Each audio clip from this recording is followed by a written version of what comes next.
Bienvenidos a este análisis histórico. Hoy vamos a desgranar uno de los episodios más oscuros, brutales y absolutamente transformadores de la historia contemporánea. Imaginad una época de supervivencia llevada al extremo, una que, literalmente, redefinió la geopolítica de toda Asia Oriental. Vamos a sumergirnos en la invasión japonesa de China durante la Segunda Guerra Mundial y a explorar cómo ese abismo absoluto de sufrimiento preparó el terreno, milímetro a milímetro, para el ascenso del comunismo. Os advierto que el tono del análisis de hoy es épico, sí, pero también profundamente trágico, porque a fin de cuentas vamos a explicar cómo una civilización milenaria no tuvo más remedio que reinventarse o morir bajo una presión que cuesta hasta imaginar. Vale, vamos a meternos de lleno en esto con una premisa que va a guiar toda nuestra exploración. Fijaos en esta idea. Cuando un Estado fracasa en proporcionar seguridad básica, la desesperación se apodera de todo y el pueblo busca al más fuerte, aunque eso signifique elegir lo más radical. Es una barbaridad de frase, ¿verdad? Pero encapsula a la perfección el caos absoluto y la naturaleza casi apocalíptica que tuvo la invasión japonesa en suelo chino. Ojo, que esto no fue una simple escaramuza fronteriza, fue una crisis existencial en toda regla que dejó un vacío de poder gigantesco. Y bueno, como la historia nos ha demostrado una y otra vez, los vacíos de poder siempre acaban llenándose. Pero antes de adentrarnos en la parte más oscura de este análisis, hacedme un favor. Dale like, comenta, comparte y activa la campanita. Es, sin duda, la mejor manera de asegurar que podamos seguir trayendo este tipo de divulgación histórica a todos y de apoyar el canal. Sección 1. El trauma de Nankín. Para entender bien esta época, tenemos que adoptar la perspectiva que plantea el analista Zunzunegui sobre el trauma. A ver, quitaos de la cabeza la idea de una ocupación militar estratégica al uso. Esto fue percibido y sobre todo ejecutado como una aniquilación pura y dura. La invasión arranca en 1937 y entre finales de ese año y 1938 el mundo presencia el horror indescriptible de Nankín. Y este impacto no fue cosa de un día, fue un proceso brutal de endurecimiento colectivo. La violencia era tan sistémica, la humillación tan extrema, que literalmente destrozó cualquier atisbo de normalidad. Fue una herida abismal en la sociedad que actuó como un crisol. Básicamente, para la década de 1940, de todo ese terror emerge una psique nacional china nueva, una psique dura, durísima, forjada en acero puro. Y aquí está la clave del asunto. El dolor extremo no solo destruye, a veces, bajo ciertas condiciones, transforma. Todo ese sufrimiento inimaginable se convirtió literalmente en el combustible que necesitaban para forjar una identidad nacionalista nueva, radical y extremadamente resiliente. Se grabaron a fuego un mensaje muy claro en la conciencia colectiva: nunca, nunca más volveremos a ser humillados. Pero claro, mantener esa promesa exigía fuerza, exigía ser implacables y sobre todo requería un liderazgo que no dudara ni un solo segundo en usar métodos extremos si eso garantizaba sobrevivir a la aniquilación total. Sección 2. El colapso republicano. Y esto ilustra a la perfección la tragedia administrativa que señala el analista Pérez Guevara. Por un lado, tenemos la teoría, el deber del gobierno republicano de Chiang Kai-shek: proteger a su gente, ser el muro de contención entre la civilización y la barbarie y mantener la soberanía intacta. Hasta aquí, todo bien. Pero por otro lado, nos damos de bruces con la realidad. Una república comida por dentro por la debilidad, una corrupción absolutamente descontrolada y una pérdida de territorio que asusta.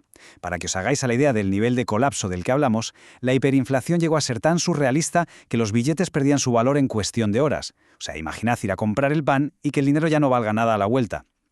Un gobierno incapaz de mantener el orden o su propia economía pierde su legitimidad a una velocidad pasmosa. Así que volvemos al concepto del que hablábamos al principio, pero ahora con todo el contexto. Cuando el Estado falla en su función básica, el pueblo busca al más fuerte. Es supervivencia básica. Ante semejante colapso de la República, la población, totalmente desprotegida, no tuvo más remedio que cambiar sus lealtades.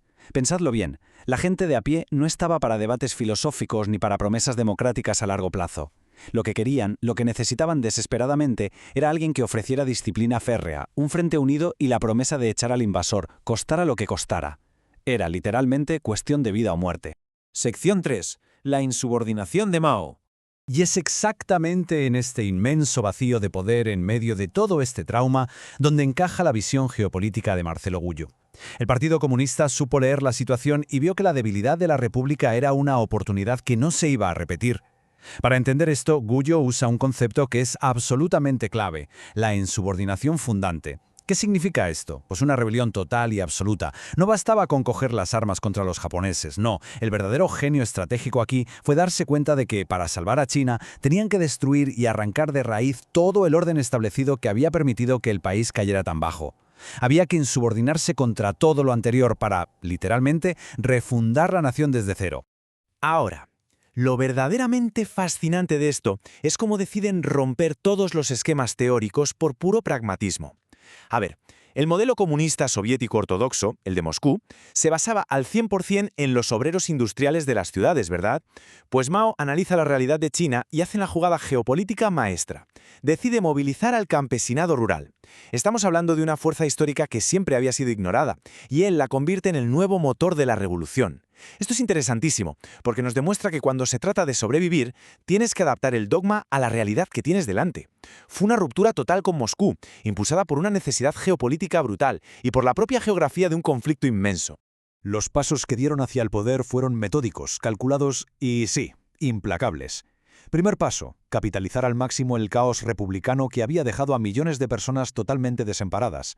Segundo paso, movilizar activamente a todo ese campesinado olvidado. Y ojo, para poner esto en perspectiva, estamos hablando de millones y millones de personas que tras hazañas casi míticas como la Larga Marcha, de repente se encontraron con un propósito, disciplina militar y un enemigo muy claro al que batir.